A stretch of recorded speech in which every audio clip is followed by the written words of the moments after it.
नमस्कार, मेरा नाम प्रिया परिहार है। यह पाठ्य योजना मैंने कक्षा 7 के विद्यार्थियों के लिए भूगोल विषय के अंतर्गत पृथ्वी की आंतरिक संरचना पढ़ाने के लिए बनाया है। इस पाठ्य योजना के सामान्य उद्देश्य हैं छात्राओं में या को भौगोलिक तथ्यों एवं परिस्थितियों का ज्ञान प्रदान करना, सतत विकास से संबंधित जानकारी देना, भूगोल विषय के प्रति रुचि विकसित करना, भूगोल विषय के प्रति विश्लेषणात्मक एवं आलोचनात्मक सोच को बढ़ावा देना, पर्यावरण संरक्षण के प्रति सकारात्मक दृष्टिकोण उत्पन्न करना, पृथ्वी की विभिन्न भौगोलिक विशेषताएं जैसे कि पहाड़, नदियाँ, रेगिस्तान आदि को दर्शाने के लिए मानचित्र का उपयोग करना।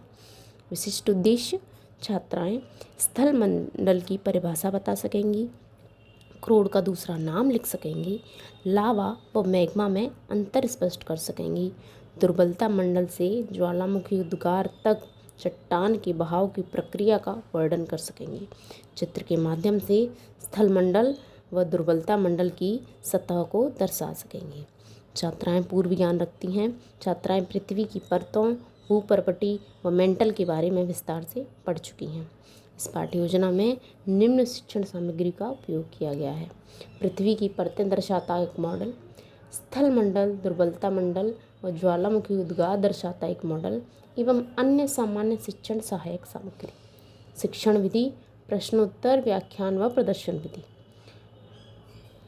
प्रस्तावना के लिए छात्र अध्यापिका निम्न प्रश्न पूछती है: आप सभी पृथ्वी की किन परतों का विस्तार से अध्ययन कर चुकी हैं? मेंटल के नीचे कौन सी परत मौजूद है? पृथ्वी का केंद्र किस परत में मौजूद है? इस पाठ्य योजना का उद्देश्य कथन है: क्रोड पृथ्वी की सबसे भीतरी परत है।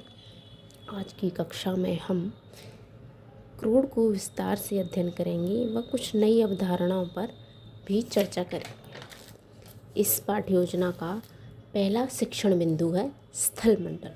इसके लिए छात्र अध्यापिका पहला प्रश्न पूछती है: पहाड़ किससे बने हुए होते हैं? छात्राएं उत्तर देती हैं: पहाड़ चट्टानों से बने हुए होते हैं। उसके बाद छात्र अध्यापिका स्पष्टीकरण देती हैं: चट्टानों से पर्वतों के साथ साथ मैदान, समुद्री तल आदि का भी निर्माण होता है। चट्टानें भूपर्पटी में पाई जाती हैं, परंतु ऊपरी मेंटल का कुछ हिस्सा कठोर होता है, जो कठोर चट्टानों से बना हुआ होता है। अतः भूपर्पटी व मेंटल का ऊपरी हिस्सा जो ठोस है, स्थल मंडल कहलाता है। स्थल मंडल को लिथोस्फेयर भी कहते हैं।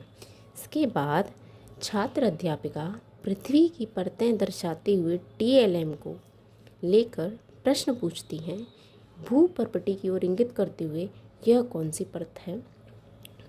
उसकी छात्राएं उत्तर देंगी: यह भूपर्पटी है। प्रश्न: भूपर्पटी के नीचे कौन सी परत मौजूद है? उत्तर: भूपर्पटी के नीचे ऊपरी मेंटल मौजूद है। TLM का उपयोग करके छात्र अध्यापिका छात्राओं को बताएंगी: ऊपरी मेंटल का ऊपरी भाग व भूपर्पटी को मिलाकर स्थल मंडल कहते हैं। इस मॉडल के माध्यम से पृथ्वी की सतहों पर आप स्थल मंडल का स्थान देख सकती हैं। प्रश्न: भूपर्पटी की मोटाई कितनी होती है? उत्तर: भूपर्पटी की मोटाई 35 किलोमीटर होती है। ऊपरी मेंटल की गहराई कहाँ तक है? ऊपरी मेंटल की गहराई 700 किलोमीटर तक है। इसको स्पष्ट करते हुए छात्र अध्यापिका बताएंगी: स्थल मंडल इन्हीं दो परतों में पाया जाता है, अतः इसकी गहराई 10 से लेकर 200 किलोमीटर तक मौजूद है। इस पाठ्य योजना का अगला शिक्षण बिंदु है दुर्बलता मंडल। इसको बताने के लिए छात्र अध्यापिका प्रश्न पूछेंगी: ज्वालामुखी से निकलने वाला पदार्थ कहाँ से निकलता है? उत्तर: ज्वालामुखी से निकलने वाला पदार्थ पृथ्वी के अंदर से निकलता है। स्पष्ट करते हुए पृथ्वी की कठोर परत स्थल मंडल के नीचे तापमान बहुत अधिक होता है, वहाँ चट्टानें पिघल जाती हैं। यह प्रक्रिया ऊपरी मेंटल में होती है, अतः ऊपरी मेंटल का भाग जहाँ पिघली हुई चट्टानें मिलती हैं उसे दुर्बलता मंडल कहते हैं। प्रश्न: ऊपरी मेंटल की गहराई कितनी है? उत्तर: ऊपरी मेंटल की गहराई 700 किलोमीटर है। स्पष्ट करते हुए दुर्बलता मंडल का विस्तार 400 किलोमीटर की गहराई तक है। TLM के माध्यम से पृथ्वी की परतों के बीच दुर्बलता मंडल का स्थान दिखाते हुए छात्र अध्यापिका टीएलएम में बने हुए ज्वालामुखी से दिख रही पेपर स्ट्रिप्स को खींचेगी व प्रश्न पूछेगी। यह पेपर स्ट्रिप्स किस परत से बाहर आती हुई दिख रही हैं? उत्तर दुर्बलता मंडल। स्पष्ट करते हुए, ज्वालामुखी विस्फोट के समय निकलने वाला पदार्थ पृथ्वी के अंदर से आता है। उसका स्रोत दुर्बलता मंडल है। प्रश्न, ज्वालामुखी के अंदर से निकलने वाले पदार्थ को क्या कहते हैं? ज्वालामुखी के अंदर से निकलने वाले पदार्थ को लावा कहते हैं। इसका स्पष्टीकरण देते हुए छात्र अध्यापिका बताएंगी, जब तक पिघली हुई चट्टानें पृथ्वी के अंदर होती हैं वह मैग्मा कहलाती हैं। ज्वालामुखी विस्फोट के बाद जब पिघली हुई चट्टानें बाहर आती हैं तब उन्हें लावा कहा जाता है। प्रश्न, दुर्बल का शाब्दिक अर्थ क्या है?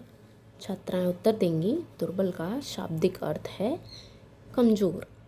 स्पष्ट करते हुए, दुर्बल का अर्थ कमज़ोर है। यह एक कमज़ोर परत है क्योंकि यहाँ चट्टानें पिघली हुई अवस्था में पाई जाती हैं। इस पाठ्य योजना का अगला शिक्षण बिंदु है क्रोड़। छात्र अध्यापिका क्रोड़ को पढ़ाने के लिए प्रश्न पूछेगी, पृथ्वी की सबसे भीतरी परत कौन सी है? छात्राएं उत्तर देंगी, पृथ्वी की सबसे भीतरी परत क्रोड़ है। इसको स्पष्ट करते हुए छात्र अध्यापिका बताएंगी, पृथ्वी की तीसरी व सबसे भीतरी परत क्रोड़ है।